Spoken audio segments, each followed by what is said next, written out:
Imagine this. You step onto the streets of London, in the summer of 1858. The air is so thick, with the stench of human waste, rotten meat, and polluted water, that it burns your throat. The mighty River Thames is not a river today, but a slow-moving sewer, filled with everything the city has thrown away. Blood from slaughterhouses, dead animals, chemical runoff from factories, and tons, yes, tons of human excrement. You pull a cloth over your nose, but it doesn't help. The smell is everywhere. In your clothes, your hair, your home, and even inside Parliament itself. The question is, how did people survive this? How did an empire, that ruled the world, build a city drowning in its own filth? And how did they ever clean it up? Tonight, as you prepare to drift into sleep, let's journey back in time, to discover the dirty truth of Victorian London. This is not just a story about dirt, disease, and suffering. It's also the story of resilience, innovation, and how human determination changed the world forever. Close your eyes, and drift back in time. Welcome to London. It is the 19th century. A city of power, wealth, and industry. The beating heart of the British Empire, the largest the world has ever seen. Ships arrive daily, from every corner of the globe, carrying tea, spices, silks, and gold. Factories thunder, railways stretch across the nation, steam engines roar, and fortunes are made. But beneath this glittering surface hides a darker reality. For every wealthy merchant, every politician, every silk-clad lady, there are thousands living in crushing poverty. Their lives are defined not by grand architecture, but by the stink, the sickness, and the suffocating grip of a city utterly unprepared for its own growth.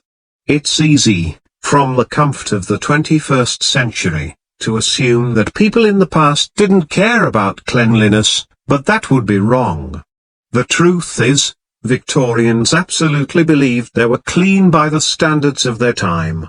The problem was, their understanding of what it meant to be clean was vastly, tragically different from ours. Running water did not exist for most people.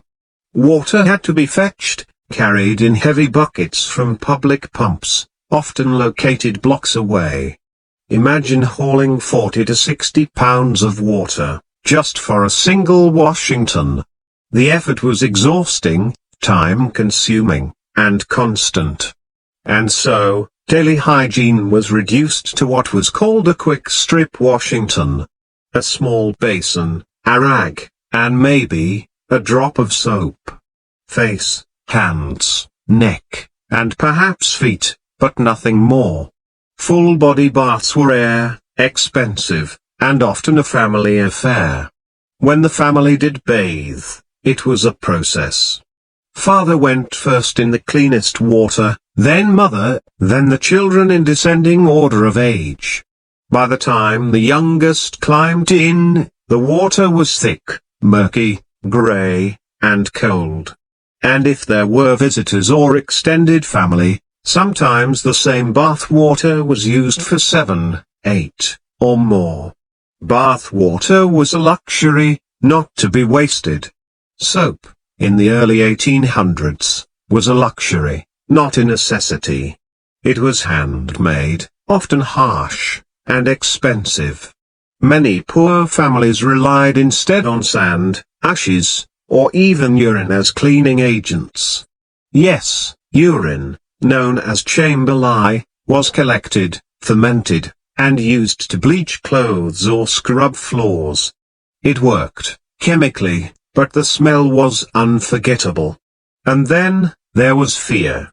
A genuine fear that too much bathing could make you sick.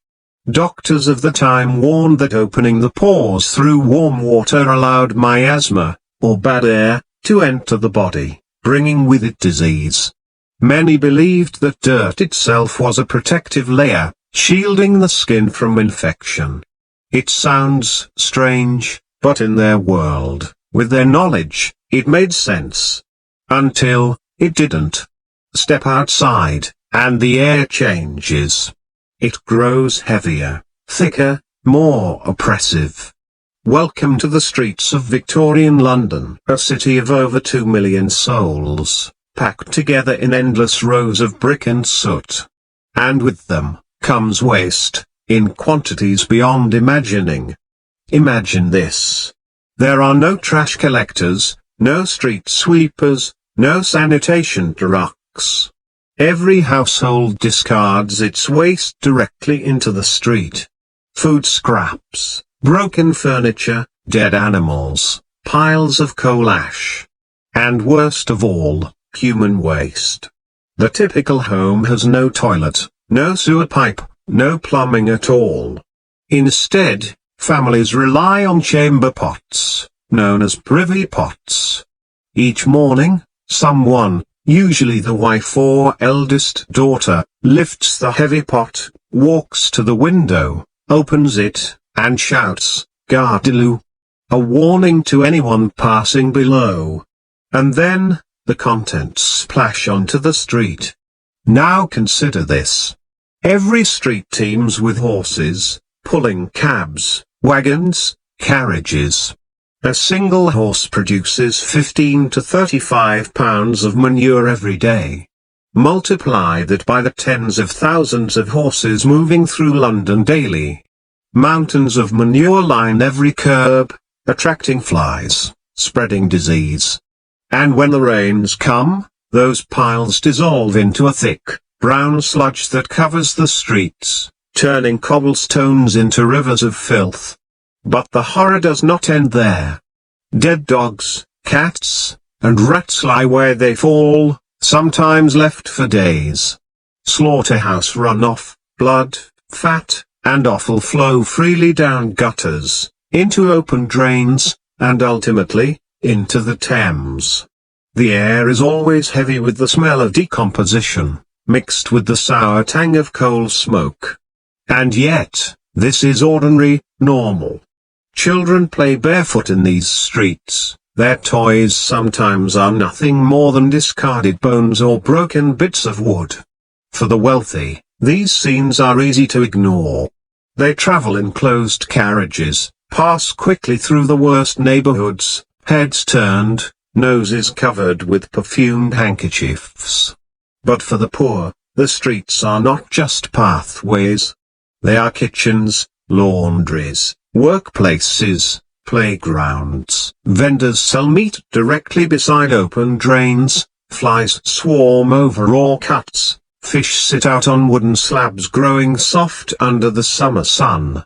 Milk is sold by the dipper, straight from an open pail, no refrigeration, no protection, just hope that it hasn't spoiled. And then comes the rain. Not the gentle, cleansing kind, but relentless, grimy, grey. It turns the streets into open sewers, flowing with a mix of mud, manure, garbage, and human waste. The gutters fill, overflow, spill into doorways, flood basements, saturate floors. Rats flee their holes, swimming through the muck, spreading plague wherever they go. And still, the worst is yet to come. Because where does the water for drinking, for cooking, for washing come from? For most Londoners, it comes directly from the River Thames. The same river into which thousands of tons of raw sewage, slaughterhouse runoff, chemical waste, and dead animals are dumped every single day. Imagine dipping a pail into that water, bringing it home, boiling it if you have the fuel, or drinking it straight. It's no wonder that cholera, typhoid, and dysentery sweep through the city year after year, claiming thousands of lives. In some neighborhoods, child mortality approaches 50%. That means, half of all children born into the slums die before their 5th birthday. The causes are everywhere, invisible yet obvious. Water that kills. air thick with disease, food spoiled and tainted, and streets that serve as both sewer and graveyard. Step inside a typical working-class home in Victorian London. At first glance, it may seem small, cramped, and cluttered. But for the families who live here, this single room is everything. A bedroom, a kitchen, a laundry, a workshop, and often, a bathroom, all in one. Every inch serves a purpose, every surface bears the marks of constant use. And yet, within these walls, is a daily battle, a fight against dirt, disease, and decay. The air inside the home is far from clean. The coal stove, meant for cooking, constantly leaks smoke, filling the room with a thin haze. Soot settles on walls, blackening ceilings, staining curtains, and covering dishes left too close. The dampness is constant. Moisture from rain leaks through cracked roofs, rising damp creeps up the brick walls, leaving behind peeling wallpaper, dark streaks of mold, and a persistent, sour smell. For the children, asthma, bronchitis, and tuberculosis are as common as scraped knees. Listen closely.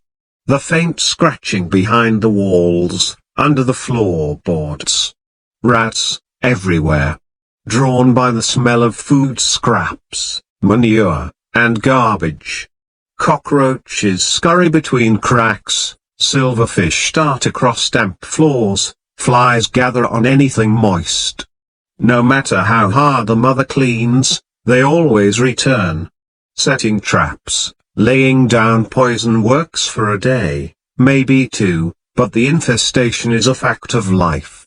Now, let's look at the kitchen table. Today's dinner is simple: bread, maybe a little cheese, and if luck allows, a cut of salted pork or boiled potatoes. But nothing here is truly safe. The bread might be bulked out with chalk powder or alum to make it look whiter, fresher. The milk, delivered in the morning, may already be sour, watered down, and sometimes mixed with plaster dust or starch to appear thicker. The meat, if it's fresh at all, is questionable. Without refrigeration, it may smell but still be eaten. Families often rely on pickling, salting, or smoking to preserve food, but even then, spoilage is constant, and invisible dangers lurk in every bite.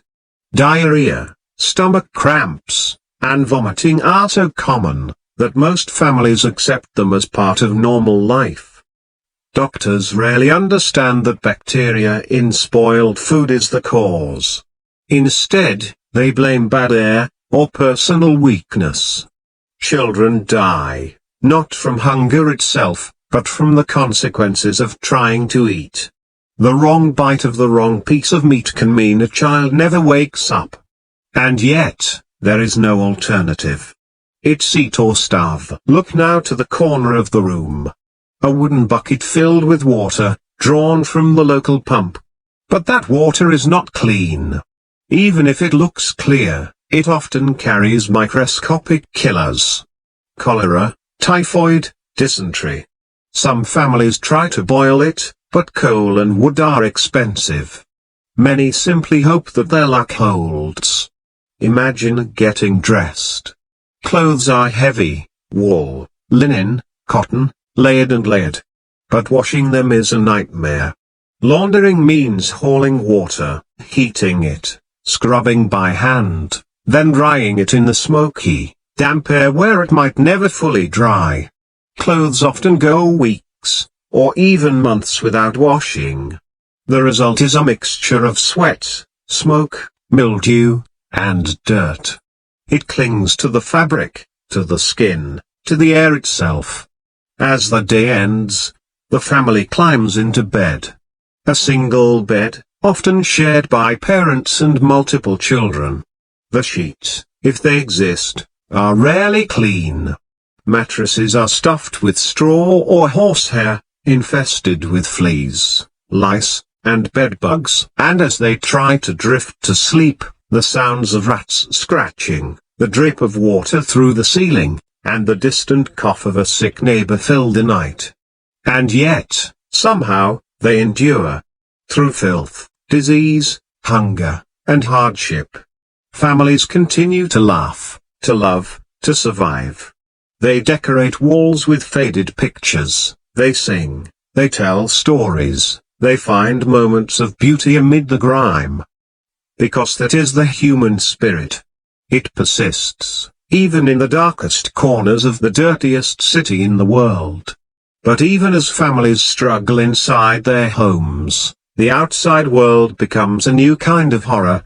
In the summer of 1858, something happens that will change the course of London's history forever. An event so foul, so unbearable, that even the highest powers can no longer ignore the filth beneath their feet. The great stink is coming. The temperature rises. The river slows. And with it, the sewage thickens. The smell becomes so intense, so overpowering, that members of Parliament abandon their sessions, gagging.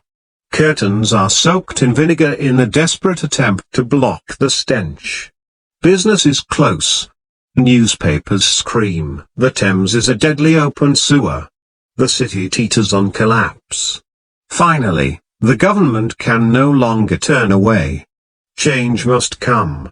And so, an engineer named Joseph Bazalgette steps forward. With a bold, unprecedented plan. A vast underground sewer network. One that will carry waste far away from the city, depositing it safely downstream.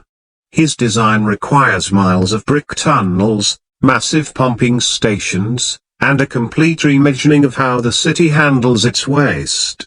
Construction begins. Men dig through clay, mud, and filth. Brick by brick, they line tunnels. Hundreds of workers labor for years, facing disease, collapse, and death. But they press on. When completed, it transforms London. The sewage disappears from the streets. The Thames runs clearer.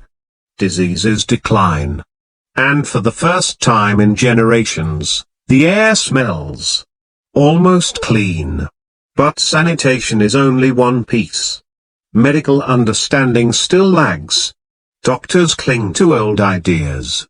Bloodletting, mercury treatments, opium, surgeries without sterilization, without anesthesia. Many patients die not from disease, but from the treatments themselves. It will take years more, and the slow acceptance of germ theory, to revolutionize medicine. Yet change does come. Soap, once a luxury, becomes cheap. Advertisements flood the streets. Cleanliness is next to godliness, they proclaim. Hygiene shifts from a privilege to an expectation. Children learn to Washington. Homes install indoor plumbing. And public health becomes a cause. And so, the city transforms. What was once a festering swamp of death becomes the London we know today. Clean, bustling, alive. But the story doesn't end here. The lessons of Victorian London remind us that infrastructure, public health, and science are the foundations of modern life. Without them, we are only one broken pipe, one failed system, away from the past. So as you drift toward sleep tonight, think of the comfort around you. Clean water, warm showers, safe streets. These are the invisible miracles of our time. And they were paid for by the suffering, the endurance, and the determination of those who came before. Good night. Sleep well. And thank you for joining this journey into the past.